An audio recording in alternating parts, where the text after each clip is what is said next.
Shalom, shalom, everybody. Ariel Tzadok here from the KosherTorah School, found online at www.koshertorah.com. Well, we are going to have a very special class tonight with a topic which most people do not associate with being a Torah or a religious topic, but in reality is the foundation of what our Torah religion has always been about since the beginning. We are now going to discuss astral travel, remote viewing, not from the point of weirdo pseudoscience, but rather from the point of actual and practical biblical prophetic meditation. We're going to do the real deal in the real way. And not only am I going to explain to you now in this little lesson what we're doing and how we're going to do it, I'm going to take you on a trip. I'm going to take you on a journey. I'm going to show you how it's done. Why? Because as you must understand as a foundation, remember this now. Real learning is not from books. Real learning is, if you will, re-experiencing that which you have within and unleashing it and allowing it out. Real religion is not something that another person tells you and directs you by rote. Real religion should invoke within you that feeling. You like that word, feeling? That semblance that this is something you've always known. Because real religion is within you. Now, this is based upon a very basic Torah principle. And that principle is something that we learn in a midrash, which is a legendary story teaching, wherein which it states, in the beginning, God gazed into the Torah and from it created the universe. Which means that everything in the universe is let me rephrase, came out of the Torah, and therefore everything in the universe has its place or portion within the Torah. Which means that you could find Torah anywhere and everywhere in every universe.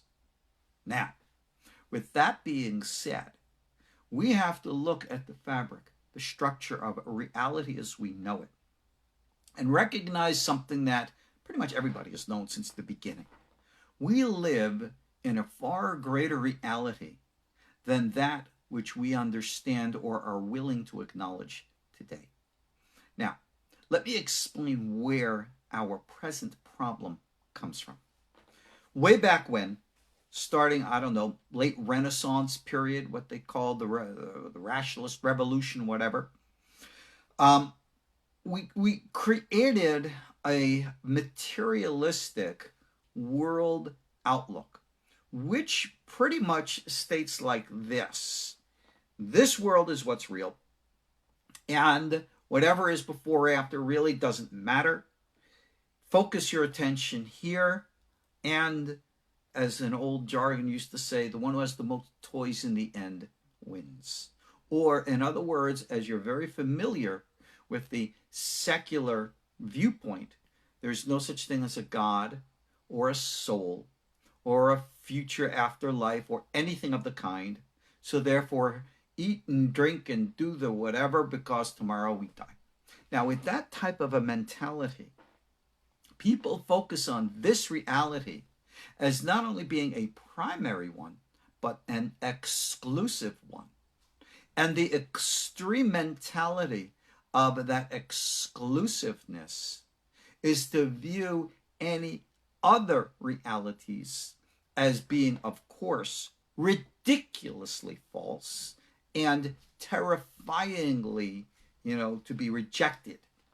And that will help you explain why for decades people have said, oh, you're talking about what? Ghosts and spirits and UFOs and aliens? Nonsense, garbage. And rather, try to address the issues within a context of exploration, meaning openness. The door is absolutely sealed tight and shut. Now, what happens when you really try to keep them out? Well, they only try to get back in much, much harder. And that's really what happens in our world today. And you see this coming in from all the different sides. Our society has become so materialistic, focused on the exclusivity of this reality, that the unconscious part of ourselves, which is living in those other higher realities, cut off from this world because of our intellectual choices, turns against its own lower self. And this is the reason why globally you find an attitude of nihilism, which is self-destruction. Essentially, our own higher selves looks at the lower self as being in prison and seeks to release it. And the more that we resist by denying the realities of the greater interaction, the greater realities in which we live in, and our abilities to, if you will, walk within them, the more our own higher selves pound against that closed door to get you to open it. And if you don't open it, guess what? They're going to kick it down. And this is why you see, for example, what's happening in our world today. Not just today with regards to certain social upheavals, which are clearly and definitively politically directed, but globally within that concept where people today are so frustrated, they're angry, they're lost.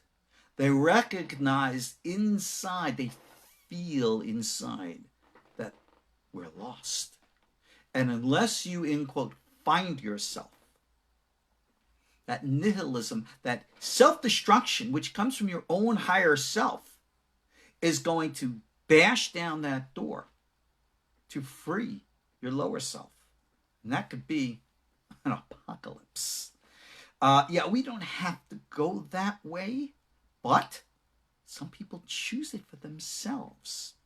Even Carl Jung, founder of analytical psychology, recognized and stated that all kinds of psychological growth are barred by irrational fears and violent prejudice.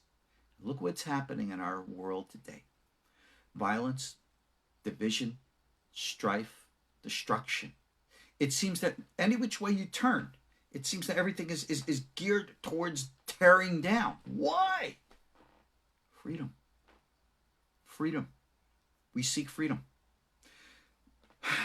I have to confess, the topic which we're going to talk about now, I do not like to teach in public.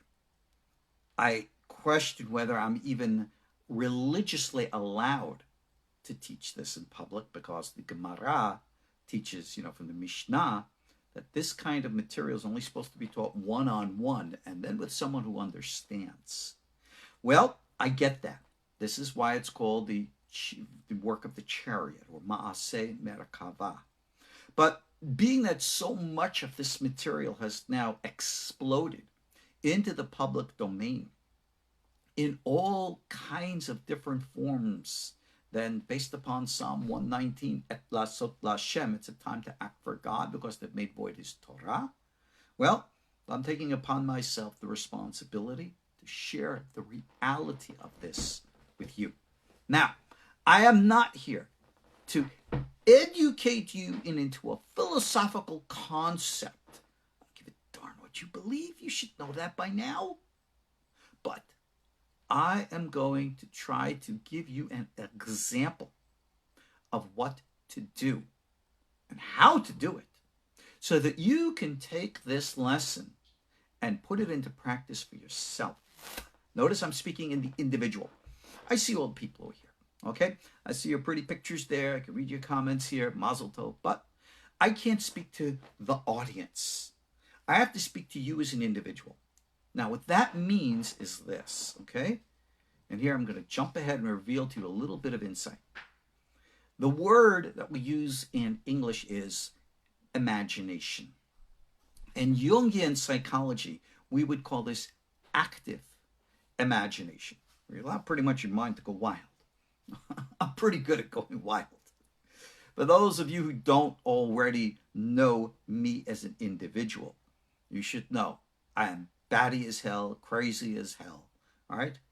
And that's just the way I am. And in the words of Rhett Butler, frankly, my dear, I don't give a damn what others think or say about it. Because I've had to learn, in the words of Shakespeare, to my own self be true. And that's my lesson to you, to do the exact same thing. So that's why it doesn't matter if we agree or disagree or whatever, because the dance, the music is flowing, and it's not time to sit and argue. It's time to dance. Before I began class, I had in the background here one of my personal favorite meditation songs that I've meditated to for, gosh, oh boy, you want to date myself? Close to 50 years. That's right. Now, it's my song. It's what I like. Everybody is different.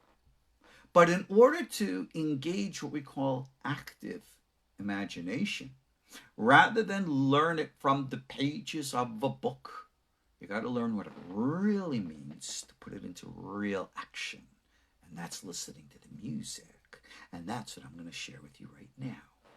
So, rather than quote to you Carl Jung and analytical psychology, let's go back just a wee bit in time to the 1300s, actually 12th century. All right?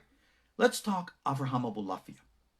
As you know, here at our KosherTorah School, I teach the system, we call it Maaseh Merkavah, others call it the Prophetic Kabbalah. We've talked about this, and all the other lessons. Go onto our Facebook page. Oh, by the way, if you like our Facebook page, click, what do they call it? One of those like buttons on this video or the others. I see all these other people who do videos. They say, subscribe to our YouTube channel, click whatever, like on the video, share the video. You do all this promotional stuff, I guess I'm supposed to do that. But it never crosses my mind because I'm not into this for business. Yeah, this is my business. Yeah, I need to make a living like everybody else. But what can I say? My attitude is different from many of my peers, but so be it. But hey, if you do like what you see in here, subscribe to the YouTube channel, click whatever likes, whatever you're supposed to do, to promote this stuff, do it. Okay? There, I've done it. I've done my share. Now let's get busy. Abulafian. I've taught this before. I'm going to release some material this week about Abulafian techniques. In his Sefer Cheshek, he outlines a really weird meditative tradition. And I've shared this before, and I'm going to share it with you again now. He states like this: you visualize the holy names, maybe you chant the holy names. What is the purpose of visualizing or chanting names? Well, this is not mechanics. I know all too many people who read the Abulafian books and say, well, what is the right way to do it? What is the wrong way to do it? And they're looking like to get mechanical. All right? Like halacha, like we learned, in mitzvot. And I try to tell them, you got to close the book and open up. This is not rigid movement. This is going with the flow, music. So therefore, what is the right way to visualize a name, or what name to visualize? What is the right way to chant or not chant? You know what? Different strokes for different folks. And what you need to do is something that you need to learn and experience for yourself. And that's what I'm going to share with you how to do it. So Abulafian writes in his Sefer Cheshek, really weird stuff. He states like this: you want to meditate? This is what you do. Visualize God's holy name because it's a focal point. It's a focal point. Okay? I'm not going to get into the details of that a little bit more. Just explain the technique first. And then start a dialogue, a conversation. He is not talking in your head. He's talking out with your mouth, verbally. So, based upon Abulafia, based upon the Shaarei Tzedek and the Sulam Aliyah, Rabbi Yehuda Albatoni, and others. When we I'm jumping ahead, but when we recite, when we do these shamot, you gotta recite them out loud. You make a chant out of them. Many people, oh, it's a sur, it's a sur. There are things that are sur, and this is not one of them. Okay? For those of you who are my rabbinic peers and you want to question what the books say, go look. Every one of the books say you got to recite this stuff, okay? Out loud. So with that being said, I'm not going to get into religious discussions. Abulafia states, you visualize an individual. I'll release the an essay that I wrote, actually translating from Abulafian using the 72 triad names. All right, I got something. I've been sitting on it for a while. Believe that there, God be willing, I'll release it to you with the translations there for those of you who need academic stuff. But Abulafia states, you visualize what he says, either an elder, he calls it a sheikh, or a youth, na'ar, remember like Metatron stuff? Okay, don't need those details. And visualize somebody and start a conversation. I've taught this way back when, over 25 years ago, when I wrote my first book, Call Upon My Name. And I said, you go up to the name Yud-Kei Vav-Kei, for example, God's name, and I said, talk to the letters. Introduce yourself to the letter Yud. Yo, Yud, what's happening? All right? Hey, hey. And allow your mind to go free. Oh, I don't know what to do. Just do. This is one of the biggest problems I have training rabbis, because we're so trained in the Gemara mentality of halakha to be rigid, and it was a Hebrew word, meduyak, specific. So you got to let it go. You got to go in a completely different mindset. You got to unleash the imagination. Abulafia again states, you visualize your person and you talk to them. All right? Ask them questions. Yo, man, what's happening? Oh, should I talk with such informality? Shouldn't I say, oh, shalom aleichem, blah, blah, blah, blah? Shut up! Don't give me this nonsense. Be real! All right? I am a product of my upbringing and environment. You have others who are faithful to theirs. Many of my dear friends are from Haredi neighborhoods in Israel, Brooklyn, and Paris, and the like. Well, they have their own cultural environment and ways, and that's good for them. I am totally Torah observant, that is true, but I am not of that Eastern European culture. So I don't listen to oy music. That drives me nuts. Those who want to listen to your oy-oy-oys, go, God bless. If it turns you on, that's cool. Just know you're not going to be listening to it here in my house. Not with me. But each their own. Okay, getting back to what Abulafia taught. You approach your entity. You talk to your entity, asking questions. What questions should I ask? I don't know. You gotta know. Hey, man, what's happening? And then Abulafia says, you dialogue with this inner entity. What does that mean? He says that you actually verbalize the response in a different or a change of your own voice and have an inner dialogue. So let's say, for example, I'm visualizing my entity right here. And what does my entity appear like? You know what? I'm a good old fan of Star Wars. So my entity is going to appear like Master Yoda. That's just an example. Choose your own example. Okay? And I'm going to say, oh, Master Yoda? Oh, of course it's me. Who did you think it was? And you see how I answered my own self with this Yoda voice? That's exactly what Abulafia says you're supposed to do. Of course, he did not know Master Yoda, but he had this understanding. You create this dialogue. So let's say, for example, again, I'm going to create my dialogue with Master Yoda. Master Yoda, you're coming to a Kabbalistic rabbi? Why not? Know you I do, and therefore speak to you I can. Oh, really? Certainly. Secrets of Kabbalah? No, I do. And I can go on with this little dialogue in my imagination. Remember what Jung called active imagination? And as I allow my imagination to go free, this little dialogue that am I creating it, or is it taking on a life of its own, is all of a sudden going to get really weird. And in the voice of Yoda, you're going to find Master Yoda revealing all kinds of secrets about the Merkaba and secrets of blah, blah, blah. And I know I do a terrible Master Yoda. I don't need your comments on that. But I'm free enough. I'm open enough. I'm uninhibited enough that I'm able to allow my active imagination to go free and to allow myself. Now, what image, what form should you experience this with? Well, here I will give you just one word of advice. Don't you dare get so sanctimonious and holier than thou says, oh, I have to speak to a holy rabbi.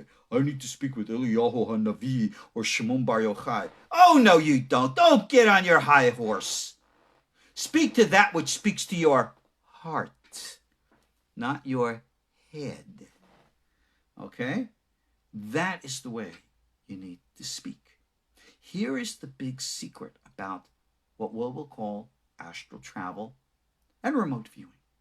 This is where all the parapsychologists make the big mistake. And I'm not so sure it's a mistake. I think they darn well know it and they keep it concealed. Okay. You all like me to reveal some secrets. So every now and then I'll throw in some stuff. Let me tell you this. You know why our governments keep stuff like top secret? Why they don't reveal where all those, UFOs and stuff are coming from? You'll notice there are always two types. There are the types which always appear as mechanical, actual craft, made out of metal or plastic. Then there are those that come in and go out. Those in our government have been practicing with psychotronic and psionics and all this stuff, oh gosh, from before I was born. And their levels of accomplishment and achievement are far beyond what any of us can possibly imagine. They make movies. What was it, like that Tom Cruise? That was his name. Like Minority Report? That the psychics in the tank kind of stuff. I actually never saw it, but I hear about these things. They got stuff like that and beyond. You would be stunned if you knew the level of psychic espionage and psychic warfare. Now, just to throw you a little bit of tidbits. When we talk about the greater realities, well, the governments that know darn well about them. They know darn well how to access them. And what the Tibetans used to call a tulpa and what our Kabbalists call a golem, they know very well how to project mind into the other realm, allow it to travel through that realm, and even to materialize somehow, somewhere, in some way, and to take on form to perform whatever kinds of naughty stuff that they do. Yeah, hopefully no one's going to come in here and assassinate me for revealing this stuff, but no one's going to believe it anyway, so I care. And they know it too, so they don't care either. So in all due respect, no one's going around shooting, killing, and like psychic assassins. You know what? Don't get into your paranoid fears believing that kind of nonsense and stuff, because the power within you is so intensely strong that even if the entire world came against you with a single thought, as the Psalm says, in the name of God, I just ignore it all. And that's your power. So don't ever, ever discount that. Okay, let's get now into the secrets of how this stuff works. Number one, this, what we call expanding the power of mind, traveling, this is not a mind-based operation. And this is where the big mistake is. For those of you who say, I want to read thoughts with my mind, don't work like that. It's like saying, I want to build my biceps in the gym by doing leg presses. You can do all the leg presses in the world. Your biceps aren't going to go anywhere. You all know my example. All of this material, like we are taught in the Kabbalah, our world, this physical world, we all know. There is a dimension above ours, which leads into the greater dimension, which we in the Kabbalah called Yetzirah. Yetzirah is that higher dimensional plane of space. Space, it's not time. Now, I've given this example, and I know a million others have. Think of a two-dimensional plane, kind of like my hand here. You can go, both ways. You can go forward and back and right and left. But if a third dimension comes in from the top, you can't go up or down. So when something comes in from up or down, it looks like it just appears and then disappears. And you say, where did that come from? Well, that is how that fourth dimension of space operates within regards to our three dimensions of space. You have entities that live there, as much as we have entities that live here. And they come and they go. And guess what one of those entities is? Dramatic pause for you to think. You should feel the answer and know that one of those entities that live there is you. You are there right now. But because our society has blocked your mind, imprisoned your thoughts into the prison, the construct of this finite reality, thinking this is the only reality, you disconnect. That's very bad. Don't do that. You need to experience your own inner reality. And this is accessed. Look at the spherot. We're in Malchut. Next one, Yesod. Yesod is sexual energy. Sexual energy, as Jung knows, is libido, which is your creative force. It's emotional, pure, raw emotion. And it's related to the heart. This is why in the Torah, God says, love God with all your heart. The words which he commands you shall be upon your heart. God always requires the heart. Never mentions your head. Who cares about your head? Emotions. For example, now, this is why sexuality, and I got to do a class on this. I promised I was going to do a class, but my travels got in the way. Why promiscuity, all right, sexual, being out there all the time, is one of the most detrimental, negative, harmful things for men and women, especially, that you could ever do to yourself. No, that doesn't mean you're supposed to be, celibates, but you're supposed to be in a proper, balanced, heterosexual, monogamous relationship. So you can balance energy so that it goes up instead of pouring out. Emotions. Your emotions have to be raw, which means pure. It is your emotions that are going to get you to ascend. It is your emotions, your feelings. Remember, like in Star Wars, Yoda says, reach out with your feelings. I think that was Yoda. Maybe it was Obi-Wan. I don't know. Reach out with your feelings. And what does that mean? I didn't say your emotions. You got to sense. You got to feel. So that's why, if you look in the Bible, when it spoke about what we'll call the Hug Nevi'im, the school of the prophets. Remember, our original name of our school is Yeshivat B'nai Nevi'im. In order to get into a prophetic state, we taught this with regards to the recent classes that they shot. They used to go and bring music, and they would dance.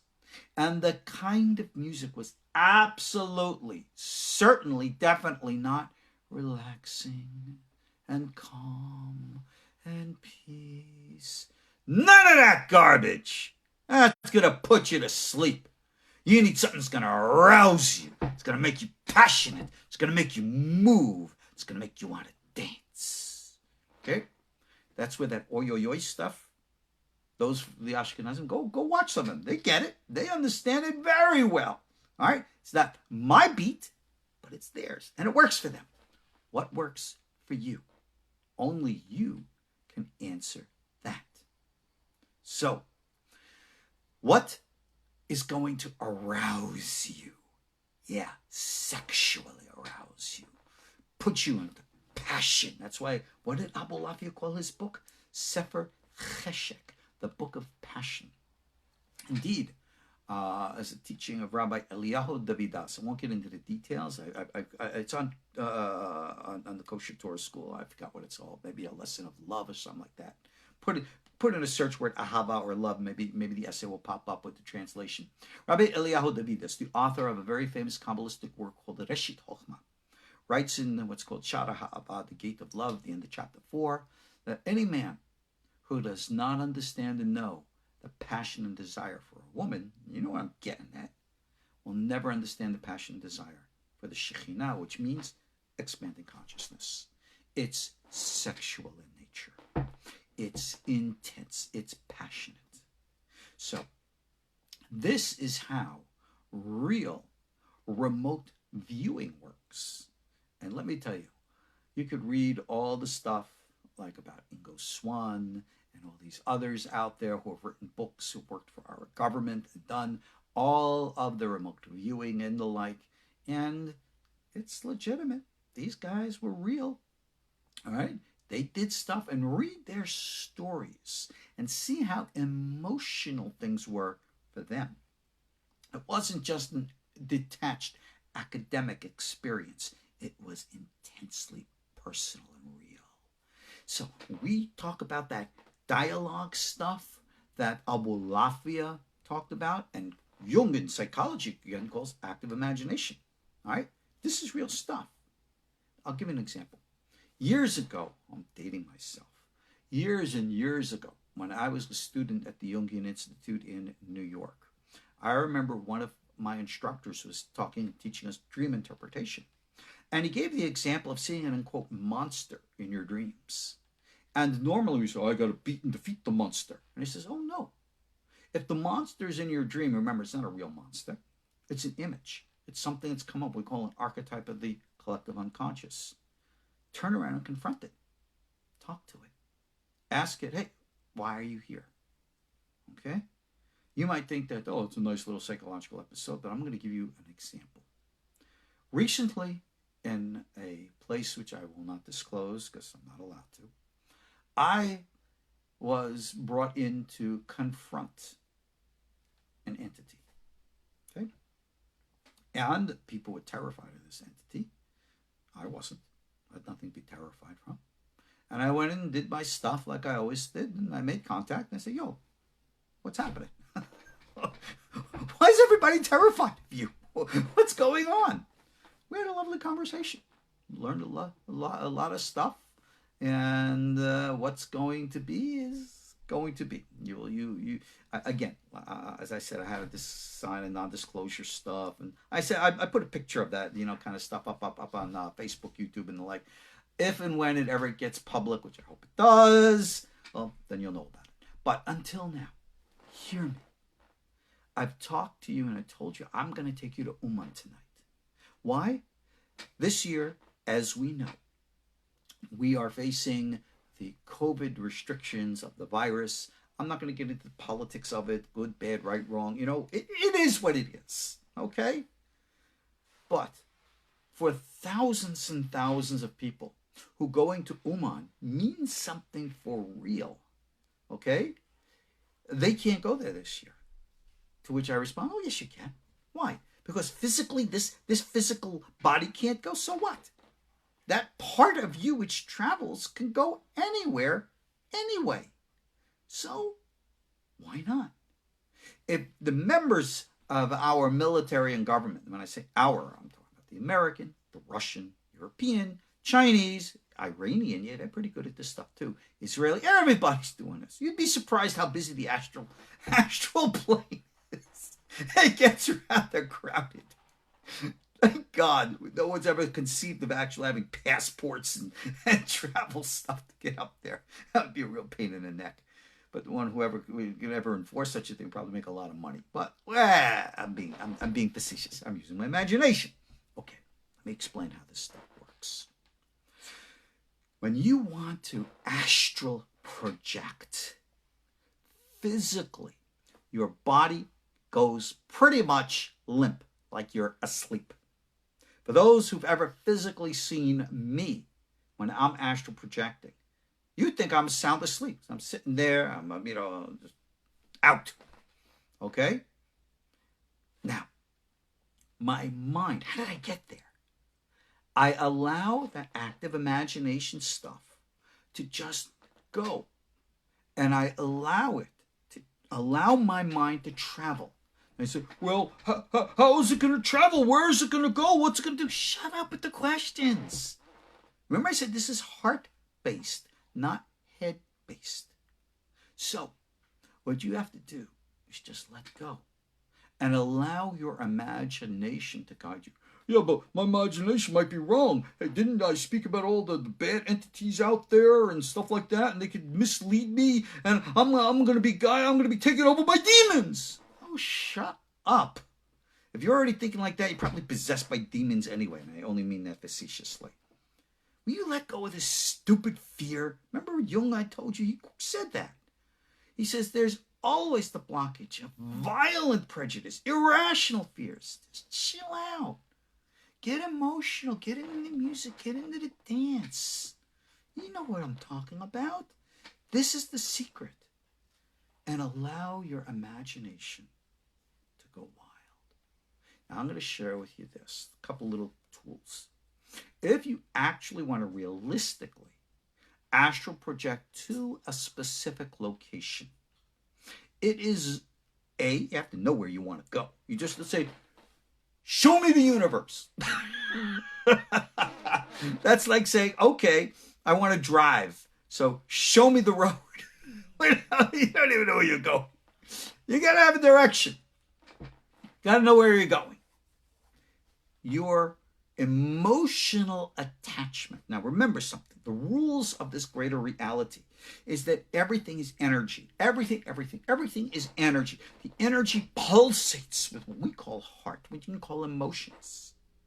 And therefore, through sympathetic emotions, you will connect. Hey, for those of you looking for, in quote, soulmates, get rid of the crap and garbage promiscuity that's blocking the signal. Purify and cleanse yourself, and send out that signal, and the signals of emotional content will connect from around the world through space and time. And I know somebody off camera here who can prove in case in point about that. But getting back to our place, where do you want to go? What do you want to experience? Picture it. Focus on it. So, for example, with our experience now, you want to go to Uman. Fine. Go online. Get a picture of Uman. Get a picture of the gravesite of Rabbi Nachman of Breslov, if that's where you want to go. Get pictures of what it looks like. And close your eyes and say, I want to go to Uman. I want to be there. I want to experience it. And your consciousness, your emotional sense, if it's really emotionally strong and passionate, you'll tap into that place and you will traverse space and time. The Baal Shem Tov, Rabbi Eliezer Germiza, would call this kfitzat haderech, shortening of the way. And you send that element or aspect of your consciousness to that place. Yeah, for real. Well, it's only in my mind. It's only in my imagination. Yeah, but the more you allow your imagination to go free, the more you unshackle it from the limitations of your intellectual mind, the more it will tap into the greater reality of that part of your higher soul, we call ruach or neshama, as the case may be, which is in the higher dimensional plane, and will shorten the way from point A to point B. And you will fold space, and you will be in the singular place. And you can see what's happening there. And you can experience what is happening there. Yeah, I'm going to actually give you, I hate doing this, but I'm going to do it. I'm going to actually give you a guided meditation on how this is done. I'm going to actually physically hold your hand, and we're going to do it together. We got a couple minutes yet. It's not a big deal. Now, For those of you who say, what about all the bad guys out in the astral plane?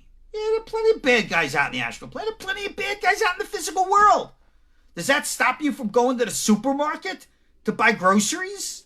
If you physically were going to, in a normal year, fly to Uman, well, are you going to be so afraid and terrified that there are going to be bad guys on the plane or in the airport? No! You don't even pay attention. So what are you afraid in the astral plane for? Come on! Stop that nonsense!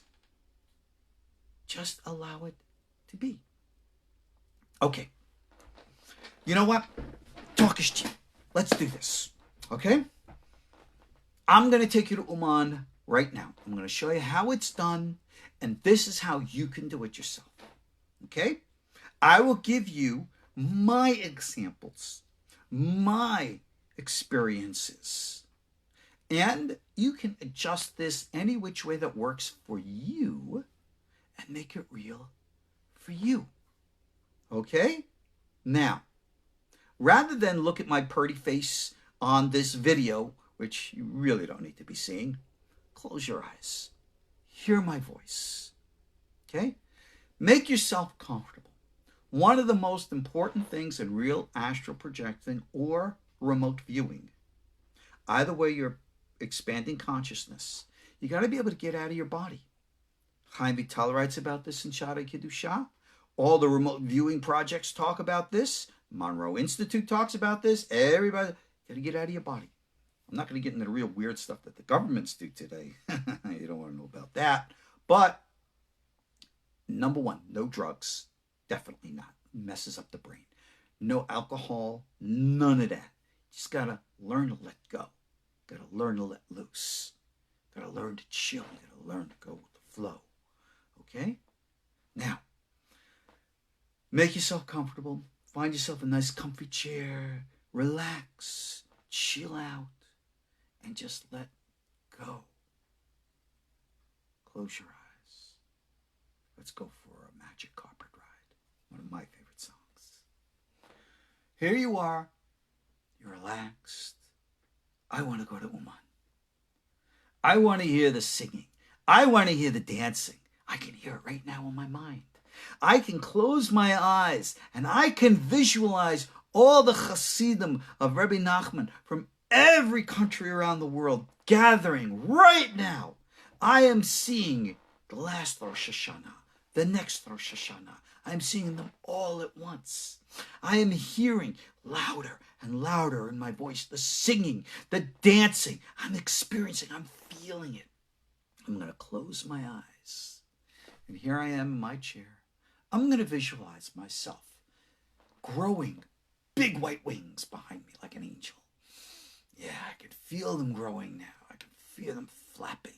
And I hear in my mind the singing, the dancing. I can see in my mind the kever of Rabbi Nachman in front of me. You know what? Right now as I'm looking, I'm actually doing this as I'm talking to you right now. Watching the video, you see even my eyes are closed. I could see this kever. It looks like a big white thing, all right? And I could see within it like a glowing blue orb. Boom, boom, boom, which is actually, if you will, like the nefesh consciousness of Rabbi Nachman. It's really there. Yeah, I can actually sense it in my own mind. Oh, Rabbi, you're crazy. That's your imagination. Oh, so good. It's my imagination. I love it. And if you don't like it, hey, you can always turn off the video. Come wild.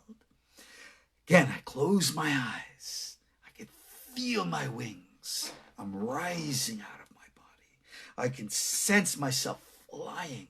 I can look around. All I see is like a tunnel. You know, like in all the movies, like a tunnel. All right? Everything around me just is like big old gray clouds because I'm not paying attention. I don't care what's going on around me. I don't care what's going on over the Atlantic Ocean. I don't care what's going on in Europe. I am focused. Focused, focused, focused. I can see Uman.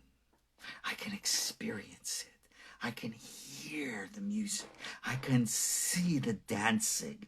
And I am traveling there right now as I speak. And I'm going there. I can sense myself being there. I can look around and I can see the Hasidim dancing. I can feel the heat of the day. I can feel the sweating of the dance. The that's my imagination. Yeah, but allow my imagination to flow. Allow myself to go free. And the more you go into it, the more you will feel it, the more you will sense it, the more you will experience it. And it becomes real. It can come so real to you that if you actually had somebody there with like a cell phone or a telephone or something, and you could experience, and you look around, you could see faces, you can see things, you can see experiences, and all of a sudden, if you could like call somebody, hey, is there something going on down the street, doing this, doing that? And someone says, yeah, how could you know? Somehow in your imagination, you made contact. Somehow in your imagination, you actually saw something real. No, it can't be, Rabbi. No, that's all my imagination. It's not. Do you see the negativity? Do you see the negativity that you yourself are blocking your own experiences? Yeah, that is what we call in Hebrew, klipot, the husk, the shell. That which is going to block you from experiencing what you so desperately need to experience. So this is the great secret here. Letting go, experiencing, sensing, tasting, experiencing the moment, going to where you want to go, and allowing your imagination to take you there. In my own experiences, like I said, I sensed that, and I could see it in my mind. Now, I'm sure that if you actually dug up Rabbi Nachman's bones, you're not going to see a little blue orb there, but I could sense it. I feel it. Rabbi, it's all in your head. Is it? How do you know what's in my head, and how do you know what the limitations of head is? You see the lie? We have a lie. And consciousness is limited to the organic physical brain in the skull. Bull dinky. You know what I mean? No. Your mind, through your heart, the Yetzirah, expands and connects to all the universe. Remember we said Torah is everywhere? Well, you're part of that Torah too. It's part of what we call the never-ending story. And you got to learn to again have the innocence like a child, to imagine and to wonder. And look at those individuals who have allowed themselves to do this. They have created completely new worlds, worlds in which we feel very comfortable of going into. How about the worlds of Star Wars, Star Trek, Harry Potter, Dune? Take your choice. People who have had the ability to take their imagination and to express it into such forms that we find those forms and those imaginations to be real. Well, just like that can be done in fiction, so can it be done in fact. So, when you want to do this type of astral travel, you don't need to take hours and hours of courses. You don't need to read books and make this an academic exercise. All you gotta do is feel it. It took me 5 minutes to explain because it's that simple.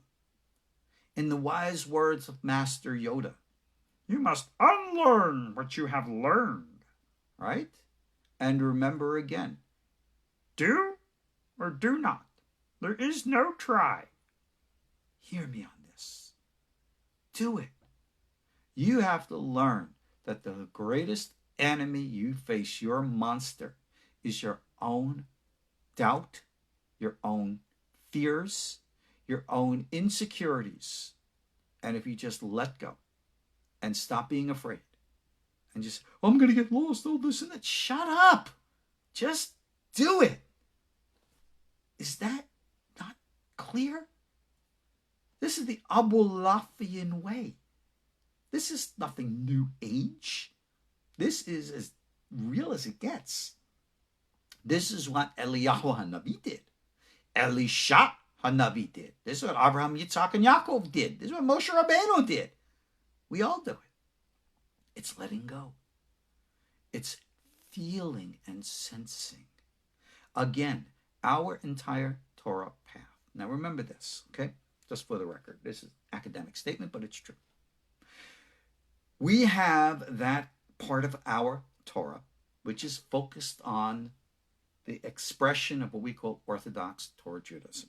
Okay? It's our life, length of our days, etc. And for those who are Torah observant Orthodox Jews like myself, this is how we live. Fine. But the Torah itself is universal. Remember I said it's all over the universe. And therefore, there is Torah outside of Orthodox Judaism. We still call it Torah. In Sufi, our brothers in Islam, they call that a cosmic Quran. Okay? In the Christian tradition, they call it the Word. Everybody's got the same concept. In the Oriental tradition, they call it the Tao. Yeah, it is kind of the same whether you like it or not. Everybody's got it because we're all humans. That's our great proclamation. We're all created in, quote, image of God. So therefore, in that respect, each and every one of us, regardless of who you are, where you want to go, in our Torah tradition, those of us might want to go, of us who want to go to Uman. I'm not going to Uman Rosh HaShana. I can go there right now if I want. Okay? I go other places. All right? I like going to Jerusalem. That's Jerusalem. That's where I like to go. Other people like to go to Uman. If you're of a different religious faith and you want to go, I don't know, wherever you want to go. Here's something interesting for Christians. Christians, of course, as you know, believe in Yeshu, Jesus. And for them, the crucifixion and stuff, that's a real big deal. How about astral projecting yourself back to the sign of the cross? We Jews and Christians argue what happened there. You know what? Go back and see for yourself. Go and experience and see what you can see. And if you will break loose of the limitations of intellect and sense the reality, well, then we'll have what to talk about, probably one-on-one. And whether or not we'll bridge all of our disagreements, I doubt, but at least we'll have an experience through which we can build the bridge of unity, which is the great secret of the Torah of Mashiach. So, here we are now. If you allow your imagination through your emotions to run wild. You got that? Stop limiting yourself. Stop saying, oh, this is forbidden. This is... Forget all of that. Allow yourself to go free. You will be able to go places where, not where you want to go, but where you feel to go. You will never be able to follow your head. You'll be able to follow your heart. Your heart has the energy to take you to where you need to go. And indeed, for those who understand this, it'll take you to communicate with other souls with whom you are connected. And they can be in this world, they can be in another world. They can be what we call living, or they can be what we call dead. And you can communicate, and I know people do this all the time. People who are totally non-religious, whatever else, they sense, I'm in communication with my dead mom, my dead mother, my dead father. I could sense, I could feel his presence. Even my own self. Right? If I close my eyes and I feel for my mother or father, I can sense their presence. Right? I see them as I did in life. And I can just get a sense. Hey, Dad, what do you think of what I'm doing right now? Or, hey, Mom, what do you think? And I can just get a feeling. Remember, I'm not hearing words. I'm not hearing voices in my head, right? Red rum, red rum. You remember that old crazy movie? No, but I can get a sense. I can get a feeling. So if I want to call upon my old Rebbe, and I said, Rebbe, how am I doing? I can get a sense from what I can call the image on his face, or just an impression of emotion, saying, I think you're doing okay. Or, you really need to look at this, you really need to look at that. That's how Abulafian taught to do it. And that's what I'm teaching you now. So you might think, through everything here, that this is a class in psychology, universal Torah, Torah Mashiach, whatever. This is old Abulafian prophetic technique. This is the real Ma'aseh Merkavah. This is the real biblical prophetic kabbalah. And All you got to do now is do it. You got to let go of all of your apprehensions and fears. You got to let go of all your intellectual, philosophical prisons and allow your heart to get loose and go free. You just got to feel it. The way from the Bible was music. As I was sharing with you right before a class here, right? I'm an old guy. So I listened to music way back from the 60s, right? I still listen to Magic Carpet Ride from Steppenwolf. I'll go off into a trance in that. And I've actually done that in front of people. People thought I was nuts. But in the Bible, didn't they call the prophets Meshugaim, crazy? Because they were free. A question here in text, how to get out of your body, any specific position. Get out of your body. You don't have to, please, do not sit in the lotus position with all this little weirdo stuff with your hands saying, Om. Not into that. Lie down in your nice big recliner on the couch. Put your head up, right? And just allow yourself to dance. How can I dance when I'm lying down? You really have a hard time figuring that one out? Okay, then that's what you got to learn how to do. You got to let go. You got to be free, right? People who know me personally, you know I'm the craziest son of a gun of them all. And I worked and fought hard to be like that. I had to unshackle myself from all the shackles. And to this very day, people say, no, you're a rabbi, you got to do like this, you got to do like that. Oh, shut up, don't tell me what I have to do. You want to talk to me about halacha? Yeah, I know halacha. I know as a rabbi what I'm supposed to do in regards to that. Anything else? Shut up. I'm not interested. Somebody is saying here, laying on the back, laying sideways, sitting up. You know what? You do what works for you. This is what I'm trying to help you understand. Stop looking for halacha, meaning law, ritual. Stop being rigid. There is no one right way. The right way is the right way that works for you. All right? Look at the entire universe like a labyrinth. That's what Carl Jung called it. Big, like, you remember the old maze? And the whole world is a maze. And you want to know how to get through the maze? Find your path. Right? Should we put music in the background? If you find the music helps you. But remember, you got to turn the music off sometime.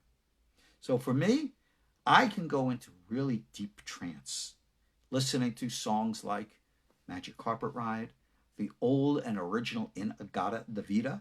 Yeah, I can. It's me. That's what I got used to. Other people, like for example, in the Sufi tradition, they have their own Sufi music, and they're going off. You know, the swirling dervishes. They got that from us. It's old system. The Hasidim, look at them. Look at their music. Ay, ay, ay, ay, ay, ay, ay, ay, ay, ay, ay. Not my music, but they get into it. They're off in trance. They don't need drugs. They don't need alcohol. They get into it. You see, they're moving. And it becomes very deep, very passionate. And that is the secret. Somebody's saying, is this a hypnotic state? No. Hypnosis means that you're closing up the conscious mind and becoming receptive.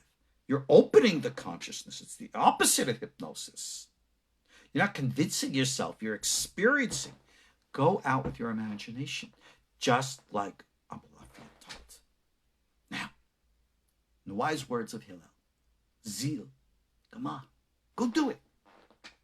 However you want to picture yourself flying, just let yourself go. Remember I gave the example, wings flying out of your back, right? If that's what works for you, do what works for you. But move. You got to move it, move it. You remember that old song? Right? Move. Experience. Allow your heart to guide you. Create the image in your mind where you want to go. You want to go to the presence of God. You want to go to Aravot. You want to go to the holy temple in Shemaim. Visualize. Create the picture. You want to go to the cave where the Ark of the Covenant is concealed? Ooh, people have done that too. Yes, do. And you can go. Remember the great words. I love the words, Magic Carpet Ride. I like to dream, right? I dream on my sound machine. In the clouds of night, I drift every night. Every place it goes is right. Flies far, goes near, right?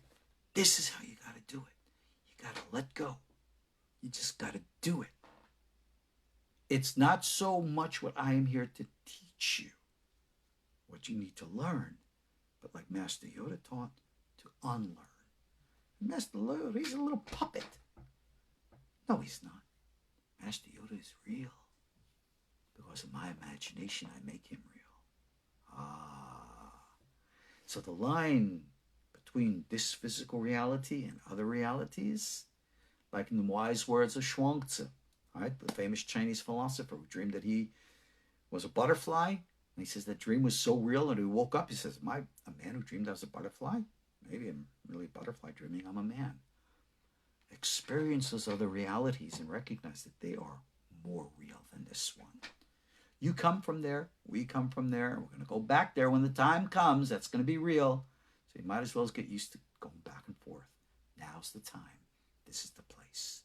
Make it so. Seal Gamar. Go do it. Close your books. Stop accepting excuses. Learn to fly.